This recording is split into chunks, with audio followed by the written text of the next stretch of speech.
آپ کو ایک افسوسناک خبر بتاتے چلیں، شادی کو 3 دن ہوئے تھے، آج ولیمہ تھا مگر دولہا جاں بحق ہو گیا۔ کراچی میں ڈکیتی کی واردات نے گھر کی خوشیاں اجاڑ دیں۔ کراچی میں دن رات بڑھتی ہوئی ڈکیتی کی وارداتیں نہ جانے کتنے لوگوں کو ابدی نیند سلا رہی ہے، لاکھوں لوگوں کے گھر والوں کو خون کے آنسو رلا رہی ہے۔ ایسا ہی حالیہ واقعہ کراچی میں کشمیر روڈ پر پیش آیا، جہاں ڈاکو ایک ماں بیٹی کو ان کے گھر کے باہر لوٹ رہے تھے۔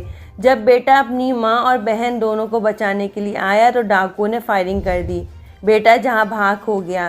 ستم ظرفی تو یہ ہے کہ اس بیٹے کی شادی کو 3 دن ہوئے تھے اور گھر والے ولیمے کی تیاریوں میں مصروف تھے۔ شاہ رخ ایک کار شو روم چلاتا تھا۔ واقعے کی ویڈیو سوشل میڈیا پر وائرل ہو رہی ہے۔ تفصیلات کے مطابق کراچی کے علاقے PECHS میں کشمیر روڈ کے قریب ماں اور بیٹی رکشے میں گھر کے باہر پہنچتی ہیں۔ اچانک ایک موٹر سائیکل سوار ملزم انہیں گن پوائنٹ پر گھیر لیتا ہے۔ رکشے والا تو موقع سے فرار ہو جاتا ہے، لیکن جب خواتین نے گھر کا دروازہ بجایا تو نوبیاتا دولہا باہر نکل آیا۔ اس نے اپنے گھر والوں کی جان بچانے کی کوشش کی۔ اس دوران ڈاکوؤں کی جانب سے فائرنگ کی گئی۔